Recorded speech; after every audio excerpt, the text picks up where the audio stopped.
Hello' বন্ধুসকল, স্বাগতম জনাইছোঁ আপোনালোকক HD Assamese Tech Support চেনেললৈ। আজি মই আপোনালোকক এনেকুৱা এজন ব্যক্তিৰ কথা ক'বলৈ গৈ আছোঁ যিজন ব্যক্তিয়ে ভাৰতৰ সকলোৰে পৰিচিত। তাৰ বাবে আপোনালোকক এতিয়া কথা কৈ লওঁ, যিসকল ব্যক্তিয়ে আমাৰ চেনেলটো এতিয়ালৈ ছাবস্ক্ৰাইবটো কৰা নাই তেওঁলোকে যেন আমাৰ চেনেলটো ছাবস্ক্ৰাইব কৰি লয় আৰু ঘণ্টা বটনটো টিপি দিয়ে, তাকে আগলৈ আমাৰ ভিডিঅ'বোৰৰ ন'টিফিকেশ্যনবোৰ পাই যায়। তো বলক আপোনালোকৰ বহুমূলীয়া সময় নষ্ট নকৰি আজি ভিডিঅ'টো আৰম্ভ কৰোঁ। আমাৰ যে ক্ৰিকেট দল আছে, যিটো ভাৰতৰ ক্ৰিকেট দল, তাত আপোনালোকক নিশ্চয় চিনি পায় মহেন্দ্ৰ সিং ধোনী। তেওঁ বৰ্তমান ভাৰতৰ ক্ৰিকেট দলটিত দলপতি হিচাপে আছে, অধিনায়ক। তেওঁলোকে যেতিয়া ক্ৰিকেট খেলিবলৈ খেলপথাৰত প্ৰৱেশ কৰে তেতিয়া মহেন্দ্ৰ সিং ধোনীৰ হেলমেটটো আপোনালোকে নিশ্চয় লক্ষ্য কৰিছে।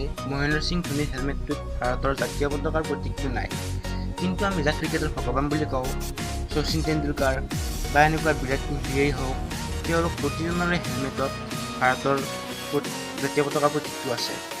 কিন্তু মহেন্দ্ৰ সিং ধোনীৰ হেলমেটটো অলপ বেলেগ ধৰণৰ, যে তেওঁৰ হেলমেটটোত ভাৰতৰ জাতীয় পতাকাৰ প্ৰতীকটো নাই। কিয় নাই আমি সেইটো কথা নাজানো নেকি? মহেন্দ্ৰ সিং ধোনীয়ে এদিন আমাক নিজেই কৈছিল যে তেওঁ হেলমেটটোত ভাৰতৰ জাতীয় পতাকাৰ প্ৰতীকটো নলগায়, কাৰণ তেওঁ যেতিয়া খেলপথাৰত উইকেট কিপিং হিচাপে থাকে তেতিয়া বলাৰে যেতিয়া খুব জোৰেৰে বল দিয়ে তেতিয়া তেওঁ হেলমেটটো পিন্ধি লয়, আৰু যেতিয়া স্পিন বল দিয়ে তেতিয়া তেওঁ হেলমেটটো মাটিত খুলকাই থৈ টুপিটো পিন্ধি লয়। এই ক্ষেত্ৰত তেওঁ যদি হেলমেটটোত ভাৰতৰ জাতীয় পতাকাখন লগালেহেঁতেন তেতিয়াহ'লে তেওঁ কিপিং কৰোঁতে যেতিয়া তেওঁ হেলমেটটো মাটিত খুলকাই থয় তেতিয়া ভাৰতৰ পতাকাখন বা ভাৰতক অপমান কৰা হ'লহেঁতেন।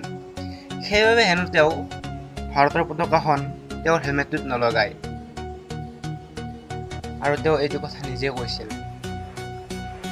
খুবেই ভাল লাগিছে যে আমাৰ মহেন্দ্ৰ সিং ধোনী, তেওঁক সকলোৱে ভাল পায়, সকলোৰে মৰমৰ ব্যক্তি হয়, আৰু ইমান ধুনীয়া এটা প্ৰচেষ্টা হাতত লৈছে, তেওঁ ইমান ধুনীয়া এটা পৰিকল্পনা কৰিছে, ভাৱধাৰাটো ইমান সুন্দৰ।